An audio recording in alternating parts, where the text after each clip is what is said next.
Chez Frandroid, on a déjà eu l'occasion de prendre en main le Samsung Galaxy Fold et le Huawei Mate X.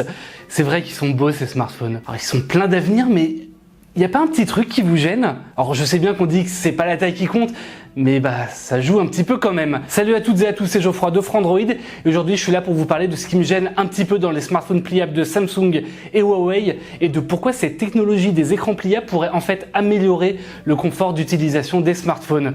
Vous êtes prêts? C'est parti.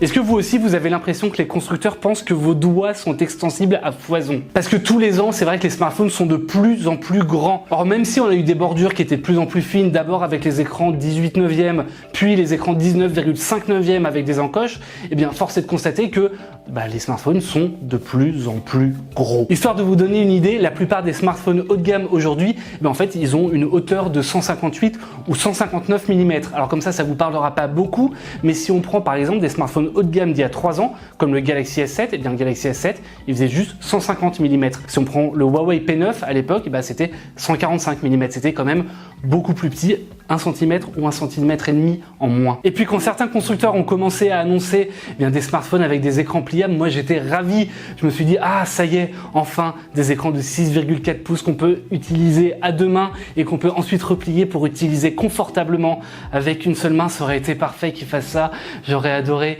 Et en fait non, en fait ils ont fait le contraire. Que ce soit Huawei ou Samsung, en fait les deux géants de l'industrie proposent avec le Mate X et le Galaxy Fold respectivement des écrans de 8 et 7,3 pouces une fois dépliés. Et une fois qu'on les replie, on se retrouve avec une hauteur de 160 mm, très conventionnelle, mais il n'y a pas trop d'intérêt quoi. Et ça semble être la même chose qui se dessine avec le modèle de Xiaomi. Dans les vidéos de prise en main qu'on a pu voir, alors même si le smartphone n'est pas encore officiellement annoncé, mais en fait on voit juste un smartphone qui se déplie en 3 pour devenir une grande tablette. Alors tout ça c'est très bien, ça évite d'avoir une tablette de 7 ou 8 pouces à la maison en plus de son smartphone. Moi ça règle toujours pas mon problème d'écran quoi. Enfin après tout c'est un avis qui concerne que moi, c'est un avis personnel et peut-être que vous préférez un smartphone avec une taille normale qui peut devenir encore plus grand pour devenir une tablette comme le Mate X ou le Galaxy Fold. Et faites-le nous savoir, d'ailleurs vous avez les commentaires qui sont là pour ça. Mais bref, mon souci d'écran, je me posais vraiment beaucoup de questions et puis c'est là qu'est arrivé Salvateur, un constructeur duquel on n'attendait plus rien du tout. C'est Motorola. Et oui. Enfin presque. On sait depuis longtemps que la marque qui a été rachetée en 2014 par Lenovo, elle travaille de son côté également sur un smartphone pliable. Et pour le coup, il ferait non pas un smartphone qui se plie et déplie comme ça, mais qui se plie et se déplie comme ça. On a déjà vu des brevets, des concepts, et finalement ce sont les premiers leaks qui ont été publiés cette semaine à propos de ce Motorola Razr à écran pliable. Et c'est quand même finalement assez alléchant. En fait, on a un écran tout en longueur une fois que le smartphone est déplié, un peu comme ce qu'on retrouve sur le Xperia 10 Plus de Sony, dont vous pouvez retrouver le test en haut à droite. Et une fois qu'il est replié, simplement c'est un téléphone très compact, un petit appareil qu'on peut mettre simplement dans la poche.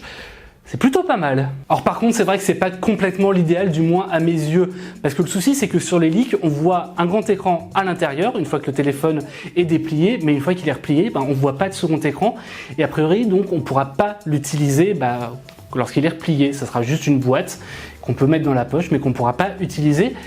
Du moins pour l'instant, parce que ça pourrait arriver assez rapidement. Parce que du côté de Samsung, certes, on travaille sur le Galaxy Fold et sur le fait de régler tous les soucis avant la mise en vente, mais on travaille aussi sur 2 autres smartphones à écran pliable, ça a été confirmé, dont un avec une pliure horizontale pour une fermeture verticale du smartphone. Comme je l'attends en fait. Alors je sais très bien ce que vous allez me dire. Vous allez me dire que Geoffroy, t'es vieux jeu. Geoffroy, tu veux qu'une seule chose, c'est le retour des smartphones à clapet. Et je vous répondrai que vous avez complètement raison en fait. Les écrans pliables sont une formidable avancée technologique. C'est vrai que ça permet un grand nombre d'innovations, de design, de formats différents pour les smartphones. Là où c'est juste dommage, c'est que pour l'instant, on a un seul design qui a été adopté par les constructeurs, c'est le smartphone qui peut se transformer en tablette, là où justement les smartphones n'arrêtent déjà pas de grossir et nos mains ne sont pas extensibles à l'infini. Merci à toutes et à tous d'avoir suivi cette vidéo. N'hésitez pas à vous abonner à la chaîne YouTube pour retrouver d'autres éditos un peu dans ce goût-là. Vous pourrez également retrouver des tests de smartphones comme le Xiaomi Mi 9 SE qui est d'ailleurs en haut à droite de la vidéo. N'hésitez pas également à faire un petit tour sur frandroid.com. On a plein de dossiers, plein d'actualités, plein de comparatifs de smartphones. C'est vraiment très bien. Et quant à moi, je vous dis à très bientôt sur Frandroid, sauf que non. En fait, ils ont fait le contraire. Ah putain. Ah le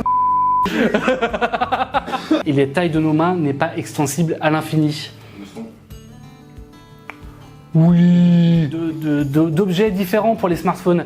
Et malgré tout, je vais la refaire parce que ça passe pas du tout.